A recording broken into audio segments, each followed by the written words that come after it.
नमस्कार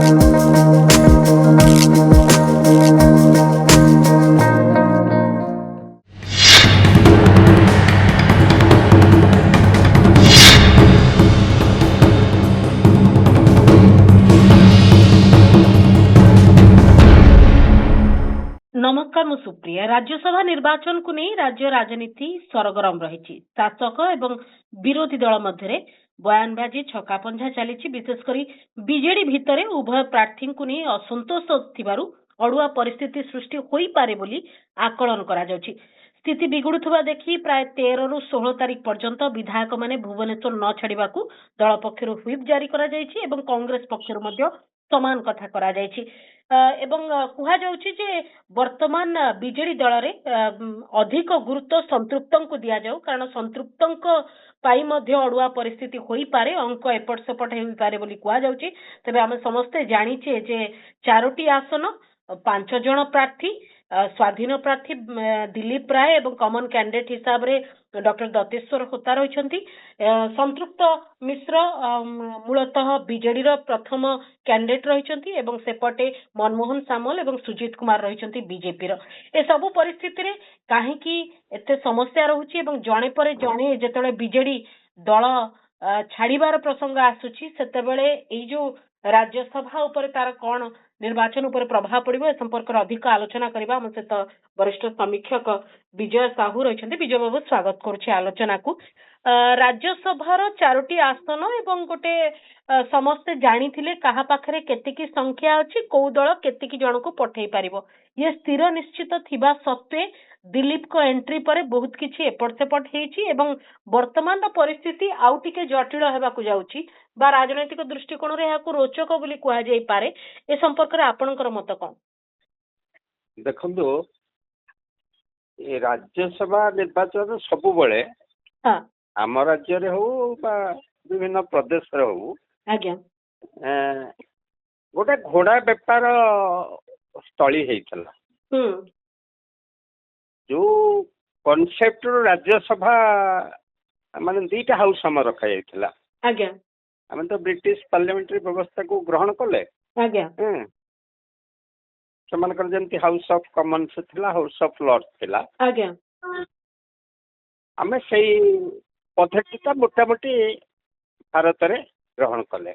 आज्ञा सेतले उद्देश्य थिला जे हाउस ऑफ माने लोकसभा को प्रत्यक्ष भाव निर्वाचित होकर प्रार्थी जीवे, दलीय प्रार्थी जीवे, स्वाधीन प्रार्थी जितिया संभावना कम जदिव प्रथम अवस्था किसी किसी जितुले आसेम्बली रे हो बा लोकसभा रे भी हो। तेणु किछि लोक जो माने प्रतिनिधित्व करने दरकार राज्यसभा रे किंतु निर्वाचन से सम्मुखीन हो पारे, कारण निर्वाचन जो खर्च हो बा व्यापक जो प्रचार हो तेणु से पठा जा दरकार से धारणा राज्यसभा रखा जाइतला। एवं मोटामोटी दल माने निजर शक्ति अनुଯାयी आसन ही पठौले एवं असंतोष भी रहु नथिला। विभिन्न जो जातीय दल थिले बा आंचलिक स्तर रे दल थिले से जहाँ बाछुले पठौले, किछि किछि अन्य राज्यर प्रार्थी भी पठौले दरकार भाविकी बा जी हारी जाउथले निर्वाचन रे निज राज्य रे भी ताको पठौले। आमे उदाहरण स्वरूप आमे एठो सुरेंद्र द्विवेदी जाइचंती, ये जाइचंती बांकी बिहार दास जाइचंती, अन्य भी किसी प्रार्थी भी जाइचंती बा अन्य राज्यर प्रार्थी को एठी पठाई, बोमाई की पठाई, बीजेपी भी पठाई, कांग्रेस भी पठाई, मोटामोटी चली जाउथले। एते आलोचना आसु नथला। सेही समय फलाफल पर किछिटा समीक्षा होउथला को कारणरो ए प्रार्थी के पठागला। एवं जो माने जाउथले से माने भी कंट्रीब्यूट करिसंती। हमर राज्यसभा रे आपण जदि अतीतर सब डिबेट गुडा को लक्ष्य करेंगे, लोकसभा डिबेट अपेक्षा राज्यसभा बहुत माने लाइवली लोकसभा रे जो मोटामोटी दल लाइन रे चली जाउथले ଯଦିଓ ପ୍ରଥମେ ହୁଇପ୍ ନଥିଲା କିନ୍ତୁ ମୋଟାମୋଟି ଦଳ ଲାଇନରେ ଯାଉଥିଲେ ବା କାରଣ ଲୋକସଭାରେ ଗୋଟେ ବିଲ୍ ହଉ ବଜେଟ୍ ହଉ ଇମ୍ପୋର୍ଟାଣ୍ଟ ମୁଲତବୀ ପ୍ରସ୍ତାବ ହଉ ଯଦି ଥ୍ରୁ ହେଇଯିବ ତାହେଲେ ସରକାର ଫଲ କରିବାର ସମ୍ଭାବନା ଅଛି। ସେତେଣୁ ଲୋକସଭାରେ ମାନେ ମୋଟାମୋଟି ପାର୍ଟି ଲାଇନରେ ଯାଉଥିଲା କିନ୍ତୁ ରାଜ୍ୟସଭାରେ ବହୁତ ଲାଇଭଲି ଡିସ୍କସନ ହଉଥିଲା ବହୁ ମାନେ ଗୁରୁତ୍ୱପୂର୍ଣ୍ଣ ବିଷୟରେ ଏପରିକି ସରକାର ଯୋଉ ନୀତି ବି ଗ୍ରହଣ କରୁଥିଲେ ସେଇ ସରକାରୀ ଦଳ ରାଜ୍ୟସଭା ସଭ୍ୟ ବି ମାନେ ନିଜର ସ୍ୱାଧୀନ ମତ ରଖୁଥିଲେ। ଆଚ୍ଛା ଇଏ ମାନେ ଆମେ ଯାହାକୁ ଉଚ୍ଚତମ ସଦନକୁ ପଠାଉଥିଲୁ ତାଙ୍କ କଣ୍ଟ୍ରିବ୍ୟୁସନ କୁ ନେଇ କୌଣସି ପ୍ରକାର ନିରୁତ୍ସାହ ହଉନଥିଲୁ, ଆମେ ସଠିକ ଲୋକଙ୍କୁ ପଠାଉଥିଲୁ ବୋଲି ବିଶ୍ୱାସ ରହୁଥିଲା। କିନ୍ତୁ ବର୍ତ୍ତମାନ ମାନେ ଏଇ ଧରନ୍ତୁ ଆମେ ଓଡିଶା କଣ୍ଟେକ୍ସଟ କୁ ନବା, ଦିଲ୍ଲୀପ ରାୟ ତ MLA ହେଇଛନ୍ତି, ମନ୍ତ୍ରୀ ବି ହେଇଛନ୍ତି ଏବଂ ନିଜେ ବିଜୁ ପଟ୍ଟନାୟକ ଆପଣ ଯଦି କେମିତି ପ୍ରଥମେ ଯୋଉ ରାଜ୍ୟସଭାକୁ ଗଲେ ଯଦି ଦେଖିବା ବା ବିଧାନସଭା ପାଇଁ କାହିଁକି ପ୍ରାର୍ଥୀ ହେଲେ ଯାହା ସବୁ ତାଙ୍କର ପାଖ ଲୋକ ବା ବିଜୁ ପରିବାର ଲୋକ କହୁଛନ୍ତି, ଯଦିଓ ବିଜୁ ପରିବାର ଲୋକ ସବୁ ସତ କଥା କୁହନ୍ତିନି ଯେ ଆଗ ଯୋଉଟା ସୁବିଧା ହୁଏ କୁହନ୍ତି। ବିଜୁ ପଟ୍ଟନାୟକ ଯୋଉ ସମୟରେ ତାଙ୍କୁ ରାଜନୀତିକୁ ଆଣିଥିଲେ ବିଜୁ ପଟ୍ଟନାୟକଙ୍କର ଆର୍ଥିକ ସ୍ଥିତି ବହୁତ ଖରାପ ଥିଲା। କାରଣ ଏଇ ଯୋଉ ବିଜୁ ପରିବାର ଆଜି ସବୁ ତୁଙ୍ଗ ନେତା ମାନେ ଅଛନ୍ତି ତାଙ୍କର ପବ୍ଲିକ ରୁ 2 ପଇସା ସଂଗ୍ରହ କରି ନିର୍ବାଚନ ଖର୍ଚ୍ଚ କରିବା ଶକ୍ତି ନଥିଲା ବା ଯାହା ସଂଗ୍ରହ କରୁଥିଲେ ନିଜ ପକେଟରେ ରଖୁଥିଲେ। ତେଣୁ ବିଜୁ ପଟ୍ଟନାୟକ ପିଠିରେ ଲାଉ ହେଇକିରି ମାନେ ବିଜୁ ପରିବାର ବଡ ପୁଅ ସାନ ପୁଅ ମଝିଆ ପୁଅ ଏମିତି ସବୁ ହେଇଥିଲେ। ଯାହା ହଉ କିନ୍ତୁ ବିଜୁ ପଟ୍ଟନାୟକ ଯେହେତୁ ଦଳ କରୁଥିଲେ, କାରଣ କେତେ ଦଳ ବିଜୁ ପଟ୍ଟନାୟକ କରୁଛନ୍ତି ଆପଣ କ୍ରମାନ୍ୱୟରେ ମାନେ ଗଣି ପାରିବେନି ହେଲା କି। ତେଣୁ ପାଣ୍ଠି ଦରକାର ସେଇ ସମୟ ପାଇଁ ଯେତିକି ପାଣ୍ଠି ଦରକାର। ତେଣୁ ସେ ଏଇ ଯୋଉ ରାଜ୍ୟସଭା କିଛି ସିଟ୍ କି ସେଟାକୁ ବ୍ୟବହାର କରିଛନ୍ତି। ଆପଣ ବୈଜନ୍ତ ପଣ୍ଡାଙ୍କ ପତ୍ନୀ ଯେତେବେଳେ ଇଲା ପଣ୍ଡା ଯାଇଛନ୍ତି ସେଟାକୁ ବ୍ୟବହାର କରିଛନ୍ତି କି ଦିଲ୍ଲୀପ ରାୟ, କାରଣ ତାଙ୍କ ବାପା ବଡ ବ୍ୟବସାୟ ଥିଲେ। ଆଉ ବ୍ୟବସାୟଟା ବି ଗୋଟେ ଉନ୍ନତ ରୁଚିପୂର୍ଣ୍ଣ ବ୍ୟବସାୟ ନଥିଲା, ମଦ ବ୍ୟବସାୟ ତାଙ୍କର ସାମ୍ରାଜ୍ୟ ଆରମ୍ଭ ହେଇଥିଲା। ଆଉ ସେ ପଛରେ ବି ଦୃଢ ରାଜନୈତିକ ଶକ୍ତି ଥିଲା, କାରଣ ତାଙ୍କର ଅଜା ଯିଏ ନୀଳମଣି ରାଉତରାୟ ସେତେବେଳେ ମୁଖ୍ୟମନ୍ତ୍ରୀ ଥିଲେ ଏବଂ ସେ ପ୍ରଭାବଶାଳୀ ବ୍ୟକ୍ତି ଥିଲେ। କାରଣ ଓଡିଶାର ସେ ଥିବା ପର୍ଯ୍ୟନ୍ତ ଓଡିଶାର ସବୁ ମନ୍ତ୍ରିମଣ୍ଡଳ ସେ ମନ୍ତ୍ରୀ, କେନ୍ଦ୍ରରେ ବି ମନ୍ତ୍ରୀ ହେଇଥିଲେ। ତେଣୁ ବିଜୁ ପଟ୍ଟନାୟକ ତାଙ୍କୁ ଆଣିଥିଲେ।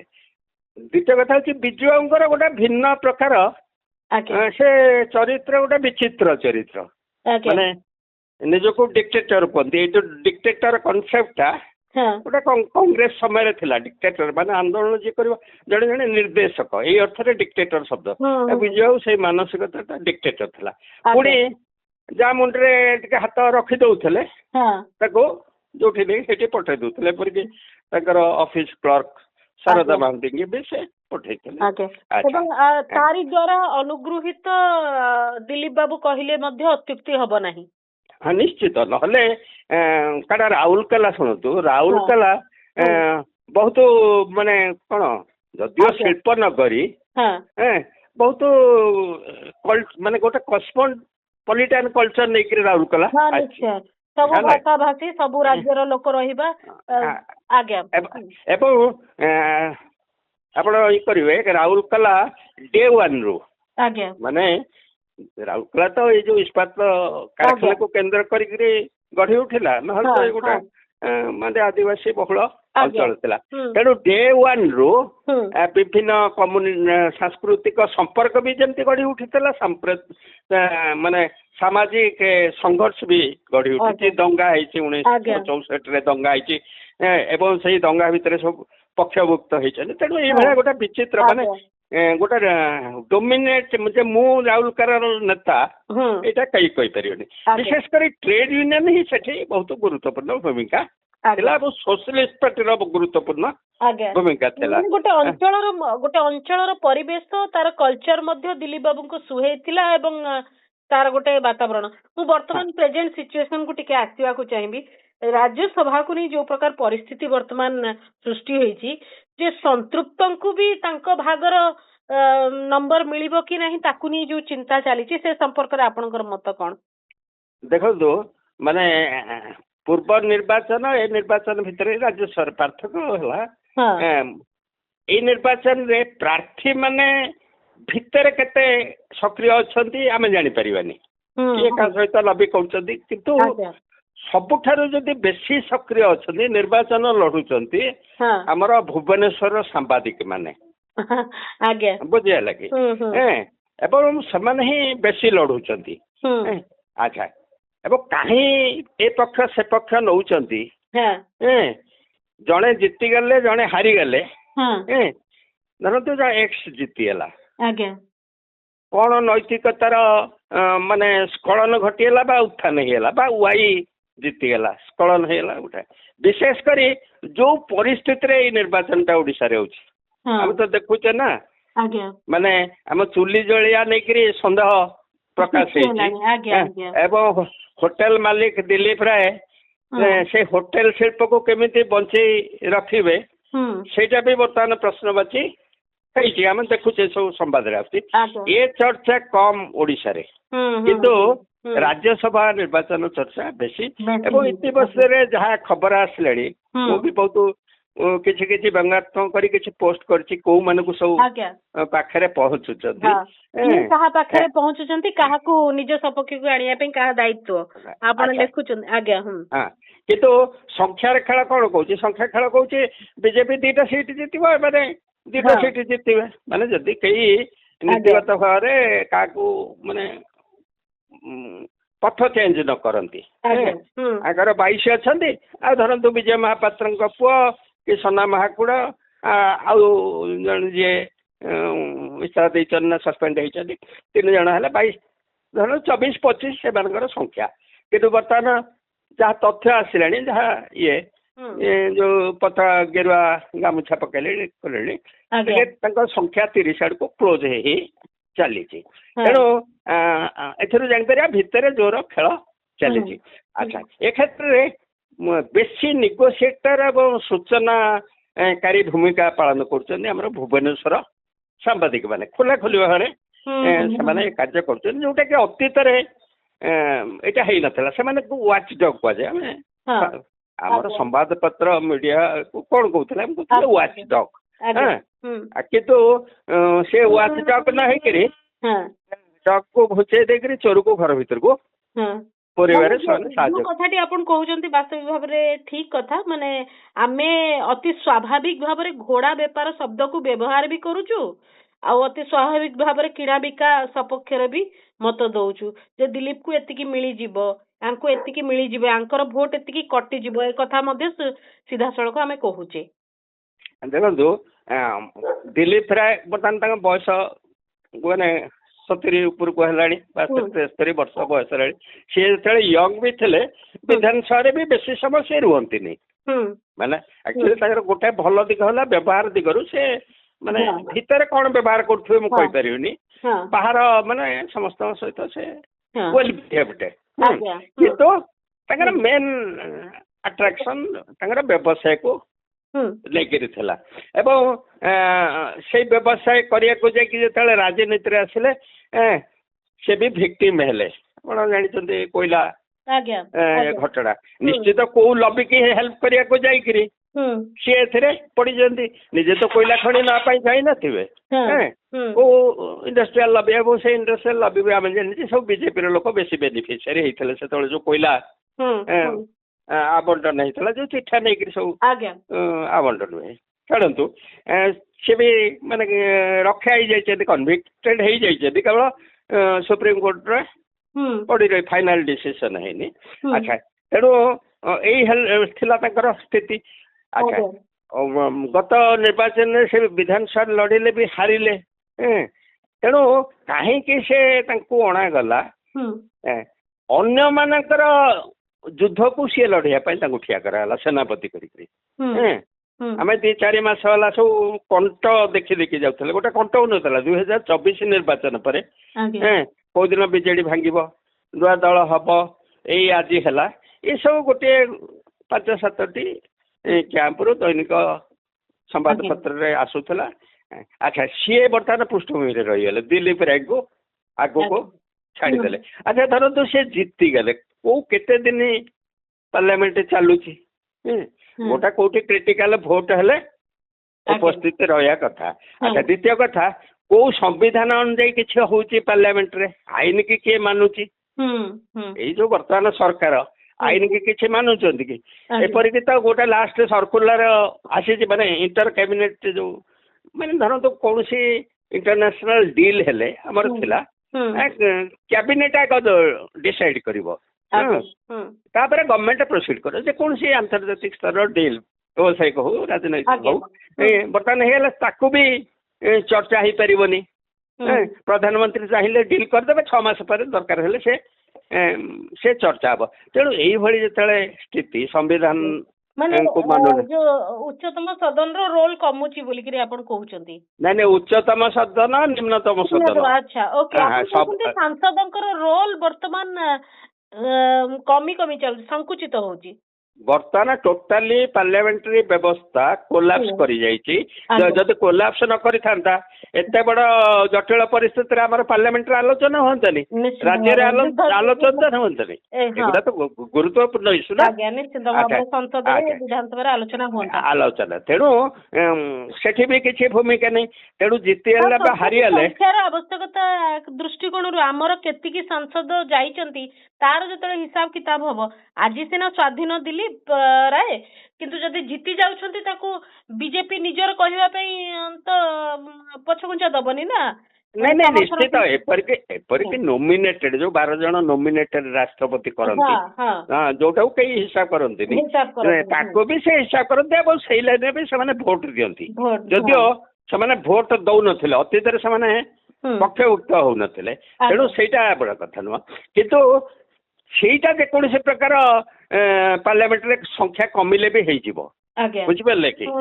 ମାନେ ସେଥିରେ କିଛି ଅସୁବିଧା ନାହିଁ। ଯେକୌଣସି କାମ କରିବା ପାଇଁ ବର୍ତ୍ତମାନ ପାର୍ଲାମେଣ୍ଟକୁ ବାଇପାସ୍ କରିକିରି ବି କରିହବ।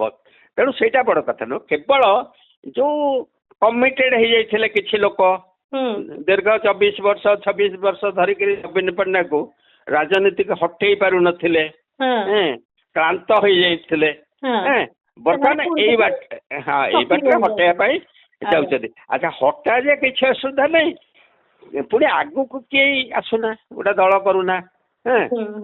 ଦିଟା ତ ଆଞ୍ଚଳିକ ଦଳ ଡାଇରେକ୍ଟ ରିସ୍କ ନଉନାହାନ୍ତି, କିନ୍ତୁ ପଛରେ ଥାଇକିରି ଖେଳ ଯୋଉ କରାଯାଏ ସେଇଭଳିଆ କରୁଛନ୍ତି, ଗୋଟି ଚଳଉଛନ୍ତି। ଏଇ ଯୋଉ କିନ୍ତୁ ନିର୍ବାଚନ ଯେତେବେଳେ ହବ, ଏଇ ନିର୍ବାଚନ ସମୟରେ ଆପଣ ଦେଖୁଛନ୍ତି ବର୍ତ୍ତମାନ ବାଲେଶ୍ୱର ରାଜନୀତିରେ କୋଉ ପ୍ରକାର ପଟ ପରିବର୍ତ୍ତନ ହଉଛି। ସେମାନେ ଧୀରେ ଧୀରେ ଜଣେ ପରେ ଜଣେ ଯିଏ ପୁରା ଚିଟ୍ ଫଣ୍ଡରେ ପଶିକିରି ଥିଲେ ବୋଲିକିରି କୁହାଯାଉଥିଲା, ଏବେ ସିଏ ସେପଟକୁ ଗଲେଣି। ତ ତାଙ୍କ ସହିତ ତାଙ୍କ ପରିବାର ଯେତେବେଳେ ଯାଉଛି, ପୁଣି ଖଣ୍ଡେ ଭୋଟ ଯାଉଛି ସେପଟକୁ। ଏମିତି ହେଇକିରି ଖଣ୍ଡେ ଖଣ୍ଡେ ହେଇକିରି ଯେତେବେଳେ ଭୋଟ ସେପଟକୁ ଯିବାର କଥା ହଉଛି, ଦିଲ୍ଲୀପକୁ ଲାଗି ପଡିକିରି ମନେକର ଜିତେଇବା ପାଇଁ ଗୋଟେ ଉଦ୍ୟମ ଚାଲିଛି, ତାପରେ ପରିଣତି କଣ ହବ? ବିଜେଡି ପାଖରେ, ମାନେ ବିଜେଡିର ଯୋଉ ରିସ୍କଟି କମନ କ୍ୟାଣ୍ଡିଡେଟ ଦେଇକିରି ନବୀନ ନେଇଛନ୍ତି ରାଜନୈତିକ ଦୃଷ୍ଟିକୋଣରୁ, ତାର ପରିଣତି କଣ ହେବାକୁ ଯାଉଛି ଏବଂ ତା ପରର ଚିତ୍ରଟିକୁ ଆପଣ କେମିତି ଦେଖୁଛନ୍ତି? ନାଇଁ, ଯୋଉ କମନ କ୍ୟାଣ୍ଡିଡେଟ କଂଗ୍ରେସ ଏବଂ ବିଜେଡି ଦେଲେ, ଭବିଷ୍ୟତ ଦୃଶ୍ୟ, ସିପିଏମ୍ ଭବିଷ୍ୟତ ଦିଗରୁ ବର୍ତ୍ତମାନ ଯୋଉ କଲ୍ ଅଫ୍ ଦି ଆୱାର ହଉଛି, ସମସ୍ତେ ଦଳମତ ନିର୍ବିଶେଷରେ ବର୍ତ୍ତମାନ କେନ୍ଦ୍ରର ସମସ୍ତ ନୀତି ଏବଂ ବିଶେଷ କରି ମୋଦିଙ୍କର ଯୋଉ ଜାତୀୟ ଏବଂ ଆନ୍ତର୍ଜାତିକ ରାଜନୀତି, ତାକୁ ବିରୋଧ କରିବା ଦରକାର। ତେଣୁ ଆଉ ଗୋଟେ ସ୍ୱର ବଢିବା ଦରକାର। ତେଣୁ ସେଇ ଦିଗରୁ ମାନେ ଏଇଟା ଗୋଟେ ଭଲ ନିଷ୍ପତ୍ତି, ତାକୁ ଆମେ ସମାଲୋଚନା କରିବା ଉଚିତ ନୁହଁ। ଆଚ୍ଛା, ଦ୍ୱିତୀୟ କଥା ହେଲା, ଧରନ୍ତୁ ଯୋଉ ବର୍ତ୍ତମାନ ଯୋଉ ପ୍ରକାର ଅର୍ଥ ବଳ ଏବଂ ପ୍ରଲୋଭନ ଏବଂ କେସ୍ ଭୟ ଦେଖାଯାଉଛି, କାରଣ ଏଇ ସବୁ ଯୋଉମାନେ ହଠାତ୍ ରାଜନୀତିକୁ ଆସିଛନ୍ତି, ହଠାତ୍ ଆପଣ ଯଦି ବିଗତ 15-20 ବର୍ଷର ରାଜନୀତିକୁ ଦେଖିବେ, ଏମାନେ ଆସୁ ଆସୁ ଚାଲି ଆସିଛନ୍ତି। କୌଣସି ରାଜନୀତିକୁ ଆସିବାର ପୂର୍ବ ପ୍ରସ୍ତୁତି କିଛି ନାହିଁ। ନଥିଲା କି କୌଣସି ସାମାଜିକ କ୍ଷେତ୍ରରେ ସେମାନଙ୍କର କିଛି ଅବଦାନ ନଥିଲା ବା ଯୋଉ ପ୍ରତିନିଧି ହେଇକିରି ଯାଉଛନ୍ତି ଯଦି ଆମେ ଆଇନ ପ୍ରଣୟନକାରୀ ସଂସ୍ଥା କହିବା ତାଙ୍କୁ ଆପଣ ଯଦି 10 ମିନିଟ୍ ବସେଇକିରି ଆଇନ ସମ୍ପର୍କରେ ପଚାରିବେ ସେ କିଛି କହିପାରିବନି। ମୋର ଧାରଣା 90% 99% ଏଇ ହଉଛି ଲୋକ ପ୍ରତିନିଧି। ତେଣୁ ତାଙ୍କର କିଛି କଣ୍ଟ୍ରିବ୍ୟୁଟ କରିବାର ନଥିଲା କିନ୍ତୁ ଲୋକ ପ୍ରତିନିଧି ହେଲେ ଏବଂ ଆମର ସବୁ ଯୋଉ ପ୍ରକାର ଇକୋନୋମିକ ସ୍କିମ୍ ହେଲା ସେଇ ସ୍କିମ୍ ରେ ଯୋଉ ପାଣ୍ଠି ଆସିଲା ଥ୍ରୁ MLA ଥ୍ରୁ MP ଏଗୁଡା ସବୁ ପାଇଲଟିଂ ହେଲା। ଆଗରୁ ଏସବୁ ନଥିଲା। ଆଗରୁ ଗୋଟେ ଦିଟା ସୁବିଧା ଦେଖନ୍ତୁ ଏଇ ଯୋଉ MP ହାତ ପାଣ୍ଠି MLA ହାତ ପାଣ୍ଠି ଏସବୁ ନଥିଲା। ଆଗରୁ ଥିଲା ଏ ଯୋଉ MP ଚାହିଁଲେ ଗ୍ୟାସ୍ କନେକ୍ସନ 2ଟା ଦେଇପାରିବେ। MP ଚାହିଁଲେ ଟେଲିଫୋନ କଲେକ୍ସନ ଏଇ ଯୋଉ ଗୋଟେ ସମୟରେ ଗୋଟେ ଟେଲିଫୋନ ପାଇବା ପାଇଁ ବି 20 ବର୍ଷ ଅପେକ୍ଷା କରିବାକୁ ପଡୁଥିଲା ଏବଂ ସମସ୍ତେ ସାଧାରଣ ଲୋକ ପାଇପାରିବେ ଥିଲା। ତେଣୁ ଏତିକି MP ମାନେ କରୁଥିଲେ। ବାକି ଗୋଟେ ପ୍ରଶାସନ ଥିଲା ଡେଭଲପମେଣ୍ଟାଲ ୱାର୍କ ସିଏ ତାର ପ୍ରକ୍ରିୟାରେ କାମ ହଉଥିଲା ଏବଂ ଚର୍ଚ୍ଚା ହଉଥିଲା। ସେଠି ବିଶେଷ ପାତର ଅନ୍ତର ବି ହଉନଥିଲା। ଯୋଉ ପାଣ୍ଠି ଆସୁଥିଲା ସେ ପାଣ୍ଠି ନେଇକି ଆଲୋଚନା ହଉଥିଲା। ବର୍ତ୍ତମାନ ପ୍ରଚୁର ପଇସା ଆସିଲା ଏବଂ ଏଇ ପଇସାକୁ ପ୍ରଚୁର ପରିମାଣରେ ମାନେ ନ ଚାହିଁଲେ ବି ଆଙ୍କ ପାଖରେ ଜମିଲା। ମାନେ ଏତେ ସମ୍ପତ୍ତି ଜମେଇଛନ୍ତି ଆମେ ଜାଣିପାରିବାନି ଏବଂ ତାକୁ ସଞ୍ଚୟ କରିବା ପାଇଁ ଯୋଉ ଟ୍ୟାକ୍ସ ହେଭେନ ସବୁ ସୃଷ୍ଟି ହେଇପାରିଲା। ବର୍ତ୍ତମାନ ତ ମୋର ଚିନ୍ତା ହଉଛି ଯୋଉ ଦୁବାଇ ଉପରେ ଆଟାକ୍ ହଉନି ବହୁ ଲୋକଙ୍କର ପଇସା ବୁଡିଯିବ। ମାନେ ତାଙ୍କର ସେ ବ୍ୟାଙ୍କ ଉପରେ ଯୋଉ ଆଟାକ୍ ହଉଛି ବ୍ୟାଙ୍କ ସିଷ୍ଟମ ଉପରେ ଯୋଉ ବହୁ ଲୋକଙ୍କର ପଇସା ବୁଡିଯିବ। ବହୁ ଲୋକ ଜମିବାଡି ବି କରିଛନ୍ତି। ତେଣୁ ଏଇ ଯୋଉ ସବୁ ପାଣ୍ଠି ସଂଗ୍ରହ କରିଛନ୍ତି। ଆଚ୍ଛା ସଂଗ୍ରହ କଲେ ଯୋଉ ଦଳରେ ଥାନ୍ତୁ ଅନ୍ୟମାନେ ଜାଣିବେ କାରଣ ସଂଗ୍ରହରେ ଗୋଟେ ତୃତୀୟ ପକ୍ଷ ଥାଏ ନା ନାଇଁ। ସେ ବ୍ୟୁରୋକ୍ରାଟ ହଉ ସେ ସାମ୍ବାଦିକଟିଏ ହଉ ଗାଁ ଲୋକଟିଏ ହଉ ସେମାନେ ଜାଣିଛନ୍ତି। ତେଣୁ ସମସ୍ତଙ୍କର କିଛି ନା କିଛି କେଳଙ୍କାରୀ ରହିଛି ଏବଂ ତାଙ୍କୁ ବର୍ତ୍ତମାନ ଜେଲ ଭୟ ସେଇ ମାନେ ଧମକଟାକୁ ଯିଏ ସମ୍ଭାଳି ପାରିବ ରହିବ। ଯିଏ ସମ୍ଭାଳି ପାରିବନି ସେ ଦଳ ବଦଳ କରିବ। ତେଣୁ ଏଇଟା କୌଣସି ପ୍ରକାର ନା ରାଜ୍ୟ ସ୍ୱାର୍ଥରେ ନା ଦେଶ ସ୍ୱାର୍ଥରେ ନା ଯୋଉମାନେ ରାଜନୀତି କି ଭାବୁଥିଲେ ଯୋଉଟା ମହତ ନୀତି ରାଷ୍ଟ୍ରନୀତି ସେବା କରିହବ ସେ ପ୍ରତି ଘୃଣା ବି ଲୋକଙ୍କର ଆସିଲାଣି। ଆଜ୍ଞା ଯେ ଏଇ ରାଜ୍ୟସଭାର ଯୋଉ ଚାଲିଛି ନିର୍ବାଚନର କଥା ସେ ଭିତରେ ଗୋଟେ କଥା ଥିଲା ଯେ ଅଶ୍ୱିନୀ ବୈଷ୍ଣବକୁ ଯୋଉ ପ୍ରକାରେ ପଠେଇଥିଲେ ନବୀନ ଏବଂ ବିଜେପି ମିଶିକିରି ମିଳିତ କ୍ୟାଣ୍ଡିଡେଟ ହିସାବରେ ତାର ଗୋଟେ ପରିଣତି ବର୍ତ୍ତମାନ ନବୀନ ଭୋଗିବାକୁ ଯାଉଛନ୍ତି କି ଦିଲ୍ଲୀପଙ୍କ ପ୍ରାର୍ଥୀତ୍ୱ ପରେ। ଶୁଣନ୍ତୁ ଏଇ ଯୋଉ ଓଡିଶାରେ ଖଣି ଗୋଟେ ଗୁରୁତ୍ୱପୂର୍ଣ୍ଣ ଭୂମିକା ପାଳନ କରିଛି ବିଶେଷ କରି ଗ୍ଲୋବାଲାଇଜେସନ ପରେ। ତା ପୂର୍ବରୁ ନୁହଁ ହେଲା କି। ଆଚ୍ଛା ଦେଶ ସ୍ୱାଧୀନ ହେଲା ବେଳେ ବି ଖଣି ଗୁରୁତ୍ୱପୂର୍ଣ୍ଣ ଭୂମିକା ପାଳନ କରିଥିଲା। ଏଇ ଯୋଉ ଆପଣ ଯଦି ଦେଖିବେ ସେତେବେଳେ ତ ମାନେ ବ୍ରିଟିଶ ଟୋଟାଲ ଏରିଆକୁ ସର୍ଭେ କରିଦେଇଥିଲା। ବ୍ରିଟିଶ ଭାରତ ବର୍ଷରେ କଣ ସମ୍ପଦ ଅଛି ବାହାରେ ସିନା ବେଶୀ ଶିଳ୍ପ କଳକାରଖାନା ଗଢି ଉଠିଲାନି ତାକୁ ଭାଙ୍ଗିଦେଲେ ଗଢିବା ପାଇଁ ଦେଲେନି କିନ୍ତୁ ଭିତରେ କଣ ଅଛି ସେ ଜାଣିଥିଲେ ଏବଂ ସେମାନେ ମାନେ ଦୂରଦର୍ଶୀ ଭବିଷ୍ୟତରେ ଏଇ ଯୋଉ ସମ୍ପଦ ଅଛି ତାକୁ କେମିତି ବ୍ୟବହାର କରିହବ। ତେଣୁ ବହୁତ ସବୁ ରଜା ମହାରାଜାଙ୍କୁ କହିକିରି ତାଙ୍କଠୁ ପଇସା ନେଇକିରି ସବୁ ଲିଜ୍ ଫିଜ୍ ଦେଇଥିଲେ ଏବଂ ଲିଜ୍ ମାନେ ପୁରା ଆମେ କଣ ଜମିଦାରୀ ବ୍ୟବସ୍ଥା ହଟେଇଲେନି। ମାନେ ଯୋଉ ଗଡଜାତ ମିଶ୍ରଣ ହେଲା ପଟେଲ ପୁରା ହଟେଇଲେନି। ପଟେଲଙ୍କର ଯିଏ ହୋମ ସେକ୍ରେଟାରୀ ଥିଲେ ସିଏ ବି ଟିକେ ପ୍ରୋ ଏଇ ରଜା ରାଜୁଡା ଥିଲେ। ତେଣୁ କଣ ସବୁ ଡିଲ୍ ହେଲା ହାତ ପାଣ୍ଠି ଦେଲେ ଏବଂ ତାଙ୍କର ଏସବୁ ଗୁଡାକ ବ୍ୟବସ୍ଥା ହେଲା। ତେଣୁ ଖଣିଟା ସେତେବେଳେ ବି ଭୂମିକା ପାଳନ କରିଛି। ତାପରେ 2000 ମସିହା ପରେ ଖଣି ଗୋଟେ ଗୁରୁତ୍ୱପୂର୍ଣ୍ଣ ସ୍ଥାନ କଲା। ଆପଣ ରାଜସ୍ଥାନ ଖଣି ଲବି ମାନେ ଏପରିକି ଏଇ ଯୋଉ ଆପଣ ମୟୂରଭଞ୍ଜର ଗୋରୁ ମହିଷାଣୀ ନାଁ ଶୁଣିଥିବେ ଲୁହା ଖଣି ଯିଏକି ସଫା ହେଇଯାଇଥିଲା ମାନେ ଯୋଉ ପରେ ଯୋଉ ଫାଇନ୍ସ ରେ ରୂପାନ୍ତର ହେଇଥିଲା ବହୁ ବର୍ଷ ଧରିକିରି ଏବଂ ତାର ମାଲିକ ଥିଲେ ବିଜେପିର ରାଜ୍ୟସଭା ସଦସ୍ୟ ରାଜସ୍ଥାନର ବୁଝିପାରିଲେ କି। ତେଣୁ ଖଣି ଉପରେ ରାଜସ୍ଥାନ ଲୋକଙ୍କର କାରଣ ସେମାନେ ବେପାରୀ ଲୋକ ଆଜ୍ଞା ତ ରାଜ୍ୟସଭା ପ୍ରାର୍ଥୀତ୍ୱ ମଧ୍ୟ ସେଇ ଖଣି ଏବଂ ଅଶ୍ୱିନୀ ବୈଷ୍ଣବ ସେଇ ଲବିରୁ ହିଁ ଆସିଛନ୍ତି। ତେଣୁ କଲେକ୍ଟର ଥିଲାବେଳେ ମାନେ ଆଉ ଟିକେ ବେଶୀ ଜାଣିଥିବେ ସେଇ ଲବିରୁ ଆସିଛନ୍ତି ଏବଂ ବର୍ତ୍ତମାନ ସେଇ ଖଣି ଲବି ବି ଗୁରୁତ୍ୱପୂର୍ଣ୍ଣ ଭୂମିକା ପାଳନ କରୁଛି ଏବଂ ବିଜେପି ବେଳେ ବି ସେ ଖଣି ଲବି ବି ଗୁରୁତ୍ୱପୂର୍ଣ୍ଣ ଭୂମିକା କରୁଥିଲା। ତେଣୁ ମୁଁ ଟିକେ ଜାଣିବି ଶେଷରେ ଆମେ ଯେହେତୁ ଆଲୋଚନା କରୁଛେ ରାଜ୍ୟସଭା ରାଜନୀତିର ପ୍ରେଜେଣ୍ଟ ସିନାରିଓକୁ ନେଇକିରି ଆପଣଙ୍କର ମନ କଣ କହୁଛି ଏବଂ ଆପଣଙ୍କର ଅଙ୍କ କଣ କହୁଛି ବର୍ତ୍ତମାନ ପର୍ଯ୍ୟନ୍ତ ଯେତିକି ଦୃଶ୍ୟ ଦେଖି ସାରିଲେଣି ଯେତିକି ଘଟଣା ଘଟିଲାଣି ଯାହା ଯାହା ସବୁ ଦଳ ଭିତରେ ଚାଲିଛି ସେ ଦୃଷ୍ଟିକୋଣ? ନାଇଁ ବର୍ତ୍ତମାନ ତ ସଂଖ୍ୟା ଗଣିଲା ବେଳକୁ ବୋଧେ 26 ହିସାବରେ ମୋ ହିସାବରେ ଚାଲି ଆସିଲେଣି। ଆ ପାଇଁ ବିଜେପି କେବଳ ମାନେ ଚେଷ୍ଟା କରୁନି, କଂଗ୍ରେସର ଗୋଟେ ଗୋଷ୍ଠୀ ଯୋଉମାନେ ଭକ୍ତ ଦାସଙ୍କ ନେତୃତ୍ୱକୁ ବିରୋଧ କରୁଛନ୍ତି ଚେଷ୍ଟା କରୁଛନ୍ତି ଏବଂ ସିଏ ବି ଖଣି ଲବିର ମାନେ ଖଣି ଆଣ୍ଡ ଖଣି ମାଇନ୍ସ ଆଣ୍ଡ ମାଇନ୍ସ। ତେଣୁ ସିଏ ବି ତାଙ୍କର ନିର୍ବାଚନ ବେଳେ ତାଙ୍କର ପ୍ରାର୍ଥୀ ଯୋଉମାନେ ଜିତିଥିଲେ କଂଗ୍ରେସର ତାଙ୍କୁ ବି ସେ ଟାର୍ଗେଟ ଭିତରେ ଅଛନ୍ତି। ମୁଁ ବି ଗୋଟେ ବ୍ୟଙ୍ଗାତ୍ମକ ପୋଷ୍ଟରେ ବିଭିନ୍ନ ଇଙ୍ଗିତ କରିଥିଲି। ଅବଶ୍ୟ ସେଟାକୁ ବଢେଇବା ପାଇଁ ସମ୍ପୃକ୍ତ ମିଶ୍ରଙ୍କ ପାଇଁ ବି ସମସ୍ୟା ରହିଛି। ନାଇଁ ଶୁଣନ୍ତୁ ଏ ଯୋଉ ଆମେ ସେ ଇଏରେ ହିସାବରେ ପଶିବାନି ଯେ ମାନେ ଆଙ୍କୁ ବଞ୍ଚେଇବାକୁ ଯାଉ ସିଏ ବଳି ପଡିବେ ମାନେ ସେଇଟା ସେ ତାଙ୍କର ଯୋଉମାନେ ଏଜେଣ୍ଟ ରହିବେ ସେ ତାର ହିସାବ କରିବେ। କିନ୍ତୁ କାହିଁକି ବଳି ପଡିବେ ଏ ପାଖଟା ବେଶୀ ଚର୍ଚ୍ଚା ହଉଛି।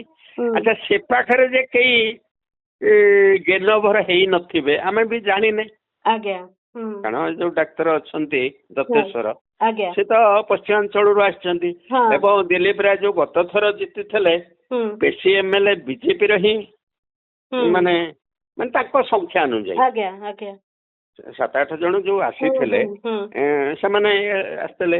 ଆଚ୍ଛା ଆମେ ବର୍ତ୍ତମାନ ଦେଖିବା ଧର୍ମେନ୍ଦ୍ର ପ୍ରଧାନଙ୍କର କୌଣସି ସ୍ୱର ଶବ୍ଦ ନାହିଁ। ତେଣୁ କଣ ଭିତରେ ଚାଲିଛି ଆମେ କହିପାରିବାନି କିନ୍ତୁ ଆପାରେଣ୍ଟଲି ଆମେ ଦେଖୁଛେ ବର୍ତ୍ତମାନ ମାନେ ବିଜେପି ଗୋଟେ ଆଡଭାଣ୍ଟେଜ ଷ୍ଟେଜରେ ଅଛି। ଆଉ ବିଜେପି କି ମାନେ ବିଜେଡି କି ବେଶୀ ସତର୍କ ହବାକୁ ପଡିବ। କିନ୍ତୁ ଏଇ ଯୋଉ ତିନିଟି ପାର୍ଟି କଂଗ୍ରେସ ବେଶୀ କିଛି ହରେଇବାକୁ ନାହିଁ। ନାଇଁ କଂଗ୍ରେସର ବି ରିସ୍କ ଅଛି। ଶୁଣନ୍ତୁ 3 ଜଣ ଯେତେବେଳେ ଗୋଟେ ମିଳିତ ପ୍ରାର୍ଥୀ ଦେଇଛନ୍ତି ସେମାନଙ୍କର ନୈତିକ କର୍ତ୍ତବ୍ୟ ରହିଛି। ସବୁ ଶୁଣନ୍ତୁ ସବୁ ଯୁଦ୍ଧ ଗୋଟେ ଇରାନ କହୁଛି ତାଙ୍କର ଆୟତଲା ଖମେନି କହୁଛନ୍ତି ସବୁ ଯୁଦ୍ଧ ଜିତିବା ପାଇଁ ଲଢା ଯାଏନି, କିଛି ଯୁଦ୍ଧ ହାରିବା ପାଇଁ ଲଢାଯାଏ। ତେଣୁ ସେଇ ଯୋଉ ନୈତିକ ଯୁଦ୍ଧ ଏମାନେ ଯଦି ପ୍ରକୃତରେ ପ୍ରାର୍ଥୀ ଦେଇଛନ୍ତି ତାହେଲେ ଏମାନେ ଶେଷ ପର୍ଯ୍ୟନ୍ତ ଉଦ୍ୟମ କରିବା ଦରକାର। ଆଉ ଯିଏ ପଛରେ ଛୁରୀ ମାରିକିରି ଗଲା ଲୋକ ବି ତାଙ୍କୁ ଜାଣିଲେ ସେଥିରେ କରିବ ବି ତ ଜଣା ପଡିବ, ସେଥିରେ କିଛି ଲୁଚା ଛପା ନାହିଁ, ସମସ୍ତେ ଜାଣିବେ ଯେ କିଏ କରିଲା। କିନ୍ତୁ ତାପରର ରାଜନୀତି ଟା ଟିକେ ବଦଳି ପାରେ ଯେ କୋଉ ପ୍ରକାର କାହା ପଟରେ କିଏ ରହିଲେ ନାହିଁ। ତାପରେ ଗୋଟେ ପୁଣି ନିଲମ୍ବନର ଧାରା ଚାଲିବ। ପରର ପ୍ରଭାବ ଆମେ ଗୋଟେ ନିର୍ବାଚନ ଆସିଲେ ଦେଖିବା। ନିର୍ବାଚନ ଅର୍ଥ ବିଧାନସଭା ନିର୍ବାଚନ, ଏଇ ଯୋଉ ପଞ୍ଚାୟତ ନିର୍ବାଚନ ଏଗୁଡାରେ କିଛିଟା ତାର ପ୍ରତିଫଳନ ହବ। କିନ୍ତୁ ସେଇଟା ବେଶୀ କାମ ଦିଏନି କାରଣ ଏଥିରେ ବେଶୀ ଜିତିକିରି ବି ବିଧାନସଭା ନିର୍ବାଚନ ବେଳେ ହାରିଯାନ୍ତି। କାରଣ ଏଠି ଯୋଉମାନେ ଜିତନ୍ତି ଏତେ ଖାଆନ୍ତି ପୁଣି ବଦନାମ ହେଇକିରି ସେତେବେଳେ ହାରନ୍ତି। ତେଣୁ ମୋଟାମୋଟି ଆପଣଙ୍କ କଥାରୁ ଯାହା ଆପଣଙ୍କର ଯାହା ସମୀକ୍ଷା ସେଥିରୁ ଲାଗୁଛି ଯେ ବିଜେପି ଠାରୁ ବିଜେଡି କୁ ଅଧିକ ସତର୍କ ହେବାର ପରିସ୍ଥିତି ରହିଛି ଏ କ୍ଷେତ୍ରରେ। ନିଶ୍ଚିତ ସତର୍କ ନ ରହିଲେ ମାନେ ଇଜି ପ୍ରେ ହେଇଯିବେ ମାନେ ଏବଂ ବିଜେପି କି ପ୍ରତି ସତର୍କ ରହିବା ଦରକାର ଏବଂ କିଛି କିଛି ସାମ୍ବାଦିକଙ୍କ ପ୍ରତି ସତର୍କ ରହିବା ଦରକାର। ମାନେ କାରଣ ସେମାନଙ୍କୁ ବାଇଟ ଫାଇଟ ବେଶୀ ଦବା କଥା ନୁହେଁ। ସେ ସବୁ ଧରା ପଡିଗଲେଣି, ମାନେ ତାଙ୍କୁ ଯଦି ଇଏ କରିବେ ସେ ଧରା ସବୁ ପଡିଗଲେଣି। ତେଣୁ ବିଶେଷ ସେମାନଙ୍କୁ ଆଜ୍ଞା ତ ବିଜେପି ଟିକେ ସତର୍କ ରହିବା ଦରକାର। ଆପଣ ଦୁଇ ପକ୍ଷକୁ ନେଇକିରି କହିଲେ ଯେ ବିଜେପି ଟୁ ବି ସତର୍କ ରହିବା ଦରକାର ଏବଂ କିଛି ସାମ୍ବାଦିକଙ୍କ ଠାରୁ ମଧ୍ୟ ସତର୍କ ରହିବା କଥା ଆପଣ କହୁଛନ୍ତି। ଦେଖାଯାଉ 16 ତାରିଖର ଫଳାଫଳ ବେଳେ କଣ ହବ, କିନ୍ତୁ ହଟ ଚମଟ ତ ଚାଲିଛି, ସବୁ କ୍ୟାମ୍ପରେ କିଛି କିଛି ଚାଲିଛି ଘଟଣା। ଏ ସମ୍ପର୍କରେ ଆପଣଙ୍କ ସହିତ ଅଧିକ ଆଲୋଚନା କରୁଥିଲେ ଆମେ ରାଜ୍ୟସଭା ନିର୍ବାଚନ ପରିପ୍ରେକ୍ଷୀରେ ଯୋଉ ରାଜନୈତିକ ଚିତ୍ର ପରିବର୍ତ୍ତନ ହଉଛି, କିଏ କାହା ପଟେ ଅଛି, ସଂଖ୍ୟା ଗଣିତ ଚାଲିଛି, ସେ ସମ୍ପର୍କରେ ଆମେ ଆଲୋଚନା କରୁଥିଲେ। ଏହି ସ୍ୱତନ୍ତ୍ର ଆଲୋଚନାକୁ ଏଇଠି ରଖୁଛି। ନମସ୍କାର।